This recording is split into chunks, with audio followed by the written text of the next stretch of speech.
ବନ୍ଧୁଗଣ, ହିନ୍ଦୁ ଧର୍ମରେ ସବୁଠାରୁ ବେଶୀ ପୂଜା କରାଯାଉଥିବା ଦେବୀଙ୍କ ମଧ୍ୟରୁ ମା ଦୁର୍ଗା ଅନ୍ୟତମ। ମା ଦୁର୍ଗାଙ୍କର ଆହୁରି ଅନେକ ନାମରେ ମଧ୍ୟ ଜଣାଯାଏ। ନବରାତ୍ରି ଅବସରରେ 9 ଦିନ ପର୍ଯ୍ୟନ୍ତ ଲଗାତାର ମା ଦୁର୍ଗାଙ୍କର ବିଭିନ୍ନ ରୂପକୁ ପୂଜା କରାଯାଏ। କିନ୍ତୁ ବନ୍ଧୁଗଣ, ଆମ୍ଭେମାନେ କେବେ ଭାବିଛେ କି ମା ଦୁର୍ଗା କେମିତି ପ୍ରକଟ ହୋଇଥିଲେ? ପ୍ରକଟ ହେବା ପରେ କେଉଁ ଦେବତା ତାଙ୍କୁ କେଉଁ ଅସ୍ତ୍ର ଦେଇଥିଲେ? ନମସ୍କାର ବନ୍ଧୁଗଣ, ସ୍ୱାଗତ ଆପଣମାନଙ୍କୁ ଆମର ଚ୍ୟାନେଲ ଏକେ ବଚନକୁ।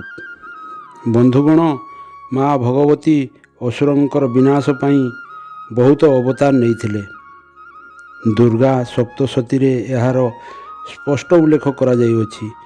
ଯେବେ ମହିଷାସୁର ନାମକ ଅସୁର ରାଜା ବଳ ଏବଂ ପରାକ୍ରମରେ ସ୍ୱର୍ଗରେ ସବୁ ଦେବତାଙ୍କୁ ଆସନ ଛଡ଼ାଇ ନେଇଥିଲା, ତ ଦେବତାମାନେ ସହାୟତା ପାଇଁ ଭୋଳାନାଥ ଏବଂ ବିଷ୍ଣୁଙ୍କ ପାଶରେ ଯାଇ ପହଞ୍ଚିଥିଲେ। ଦେବତାମାନେ ସବୁ କଥା ଶିବ ଏବଂ ବିଷ୍ଣୁଙ୍କୁ କହିବା ପରେ ମନରେ ରାଗ ଆସିଯାଇଥିଲା ଏବଂ ସମସ୍ତ ଦେବତାଙ୍କ ମୁହଁରୁ ଏକ ତେଜ ପ୍ରକଟ ହୋଇଥିଲା, ଯାହାକି ନାରୀ ରୂପରେ ପରିବର୍ତ୍ତନ ହୋଇଯାଇଥିଲା। ଭଗବାନ ଶିବଙ୍କର ତେଜରେ ମୁହଁ, ଯମରାଜଙ୍କର ତେଜରେ ବାଳ, ବିଷ୍ଣୁଙ୍କ ତେଜରେ ହାତ, ଚନ୍ଦ୍ରମାଙ୍କ ତେଜରେ ବକ୍ଷସ୍ଥଳ, ସୂର୍ଯ୍ୟ ତେଜରେ ପାଦର ଆଙ୍ଗୁଠି, କୁବେର ତେଜରେ ନାକ, ପ୍ରଜାପତିଙ୍କ ତେଜରେ ଦାନ୍ତ, ଅଗ୍ନିଙ୍କ ତେଜରେ 3ଟି ଆଖି, ସନ୍ଧ୍ୟାଙ୍କ ତେଜରେ ଭ୍ରୁକଟି ଦେଇଥିଲେ। ଏହାପରେ ଦେବୀଙ୍କୁ ଅସ୍ତ୍ରଶସ୍ତ୍ରରେ ସୁସଜ୍ଜିତ କରାଗଲା। ଦୁର୍ଗା ସପ୍ତଶତୀରେ ଆହୁରି ମଧ୍ୟ କୁହାଯାଇଅଛି, ସମସ୍ତ ଦେବତା ମା ଦୁର୍ଗାଙ୍କୁ ଅସ୍ତ୍ରଶସ୍ତ୍ର ଦାନ କରିଥିଲେ, ଯାହାଫଳରେ ଅସୁରଙ୍କର ସହିତ ସଂଗ୍ରାମରେ ଯେମିତି ମା ଦୁର୍ଗାଙ୍କର ଜିତାପଟ ରହିବ ଏବଂ ଦୁନିଆରେ ଧର୍ମର ସ୍ଥାପନା ହୋଇ ଅଧର୍ମର ବିନାଶ ହେବ। ବନ୍ଧୁଗଣ, ମା ଦୁର୍ଗାଙ୍କର 18ଟି ହାତ ମା ଲକ୍ଷ୍ମୀଙ୍କର ଭଳି ଦେଖାଯାଏ। ମା ଦୁର୍ଗା ପ୍ରତ୍ୟେକ ହସ୍ତରେ ଗୋଟିଏ ଗୋଟିଏ ଅସ୍ତ୍ର ଧାରଣ କରିଥିଲେ, ଯଥା ରୁଦ୍ରାକ୍ଷମାଳ, ତ୍ରିଶୂଳ, ଫରସା, ଗଦା, ବାଣ, ବଜ୍ର, ପଦ୍ମ, ଧନୁ, କୁଣ୍ଡିକା, ଦଣ୍ଡ, ଶକ୍ତି, ଖଡ୍ଗ, ଢାଲ, ଶଙ୍ଖ, ଘଣ୍ଟା, ମଧୁ ପାତ୍ର, ଶୂଳ, ଫାର୍ସା ଓ ଚକ୍ର ଧାରଣ କରିଥିଲେ। ଆହୁରି ମଧ୍ୟ ଅନେକ ଦିବ୍ୟ ଅସ୍ତ୍ର ଅନେକ ଦେବତା ତାଙ୍କୁ ଦାନ କରିଥିଲେ। ତ୍ରିଶୂଳଟି ମା ଦୁର୍ଗାଙ୍କୁ ଶିବ ଦାନ କରିଥିଲେ। ଶକ୍ତି ଦିବ୍ୟ ଅସ୍ତ୍ର ଅଗ୍ନିଦେବ ଦେଇଥିଲେ। ଯେବେ ମା ଦୁର୍ଗାଙ୍କ ମହିଷାସୁର ସହିତ ଯୁଦ୍ଧ ହେଲା, ମହିଷାସୁର ତାର ସୈନ୍ୟ ସାମନ୍ତ ସହିତ ଚତୁରଙ୍ଗିନୀ ସୈନ୍ୟ ମଧ୍ୟ ନେଇ ଆସିଥିଲା। ତ ଦେବୀ ମା ଏହି ଅସ୍ତ୍ର ଦ୍ୱାରା ସମସ୍ତ ରାକ୍ଷସଙ୍କୁ ହରାଇଥିଲେ। ଅନ୍ୟ ଦୈତ୍ୟଙ୍କୁ ମାରିବା ପାଇଁ ମଣିଚକ୍ରର ପ୍ରୟୋଗ କରିଥିଲେ। ତାଙ୍କର ଭକ୍ତଙ୍କର ରକ୍ଷା ପାଇଁ ମାଙ୍କୁ ଏହି ଚକ୍ର ଲକ୍ଷ୍ମୀପତି ଶ୍ରୀହରି ଦେଇଥିଲେ।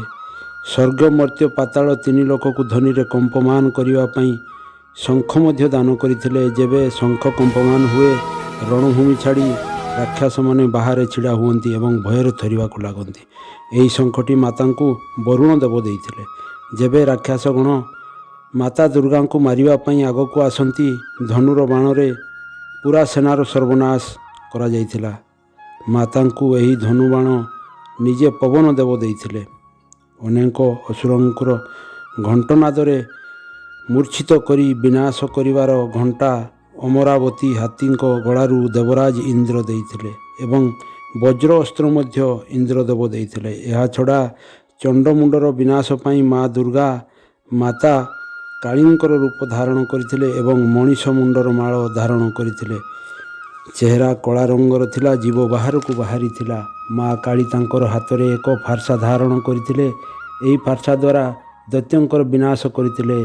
ଏହି ଫାର୍ସା ବିଶ୍ୱକର୍ମା ଦାନ କରିଥିଲେ। ଆହୁରି ମଧ୍ୟ ତଲୁଆର ଓ ଢାଲ ମାଙ୍କୁ କାଳ ଦେବତା ଦାନ କରିଥିଲେ। ଏହି ତଲୁଆରରେ ଅସୁରଙ୍କର ମୁଣ୍ଡ କଟା ହୋଇଥିଲା।